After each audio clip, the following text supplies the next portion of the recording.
Hello दोस्तों, नमस्कार। मैं आपका स्वागत करती हूँ अपने यूट्यूब चैनल खुली किताब में।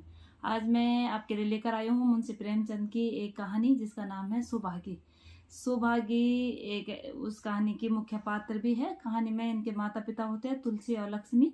इनका एक भाई होता है रामू और एक चाचा होते हैं सज्जन, जो बाद में इनके साथ उनका रिश्ता बदल जाता है। सुभागी के जो पिता होते हैं वो अपनी बेटी को बिल्कुल भी प्यार नहीं करते हैं। बेटे को भाग्य का रत्न और बेटी को पुनर्जन्म के पाप का दंड मानते हैं। रामू के लिए पिता के मन में ढेर सारा प्यार और दुलार होता है और बेचारी सुभागी के लिए सिवा कड़वाहट के और कुछ नहीं होता है। बचपन से उसके पापा ऐसा मानते हैं कि बेटी बोझ होती है और बेटे को वो बहुत दुलार और बहुत सम्मान के साथ रखते हैं।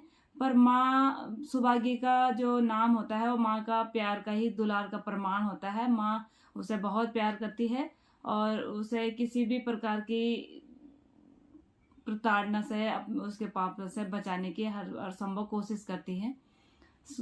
उसकी माँ को इस बात का बहुत डर लगा रहता है कि कहीं उसकी बेटी को कोई नजर न लगा दे, क्योंकि वो उस घर के काम में इतनी निपुण थी, खेती बाड़ी के काम में वो बहुत गुणवान लड़की थी। तो माँ हमेशा डरती रहती थी। सुभागा 11 साल की होती है। उस अनजान बच्चे को ये खबर भी नहीं है कि वो समाज की एक ऐसी परंपरा में फंस गई है बचपन में ही, जिसको बाल विवाह कहते हैं। बाल विवाह बच्चे से उसका बचपन, उसकी जिंदगी पूरा खा जाता है। घर में सब लोग रो रहे थे, सुभागा भी अपनी माँ को देखकर रो रही थी। पता नहीं क्यों ऐसा कर रहे थे, उसे समझ में नहीं आता है। लेकिन धीरे धीरे जब वो बड़ी होती है उसे पता चलता है कि वो भी बाल विवाह का ही शिकार हो गई है और जिस लड़के से उसकी शादी हुई है वो जिंदा नहीं है।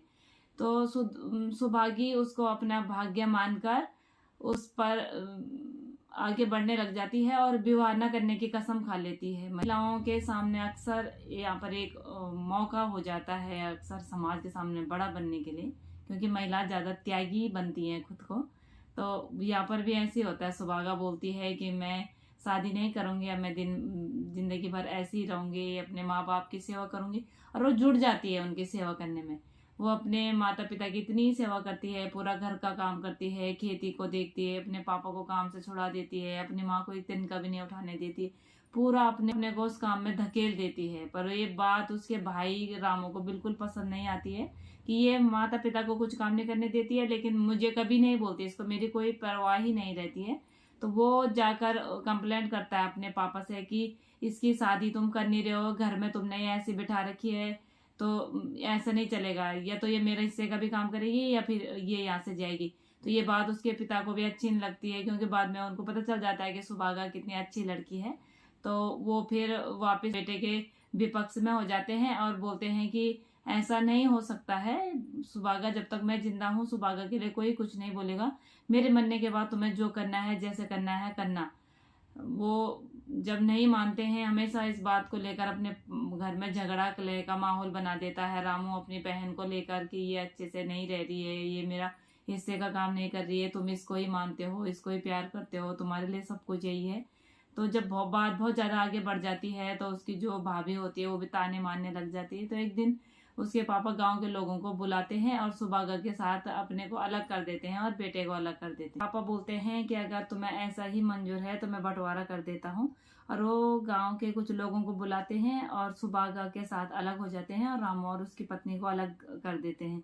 ये बात भी उसको अच्छी नहीं लगती है कि ये अपनी बेटी को ही प्यार कर रहे हैं, उसी के साथ में रह रहे हैं, इन्होंने मुझे छोड़ दिया है, अकेला कर दिया है।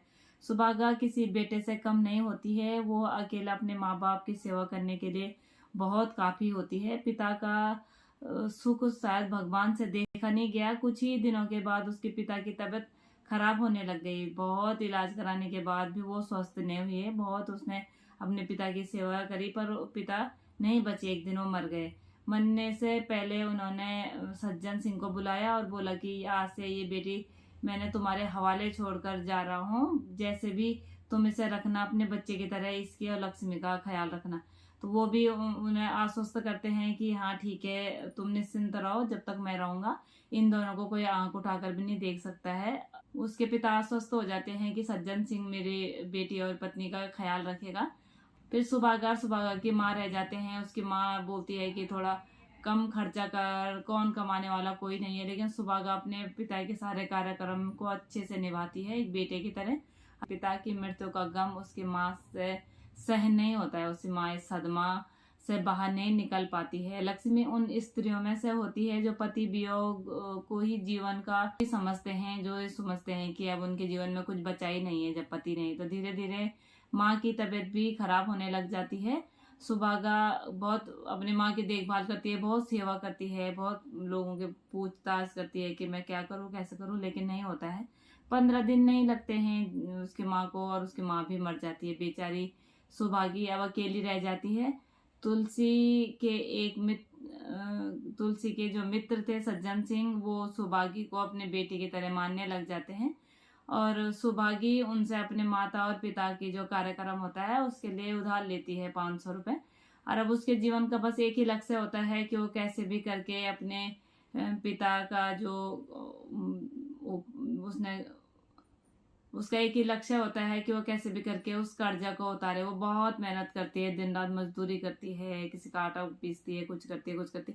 उसका 15 दिन का एक टारगेट तैयार कर देती है कि चाहे प्रकृति का कोई नियम बदल जाए, लेकिन सुभागा का नियम नहीं बदलता है। वो 15 दिन में उनको 3 दिन में उनको 15 रुपये देती है।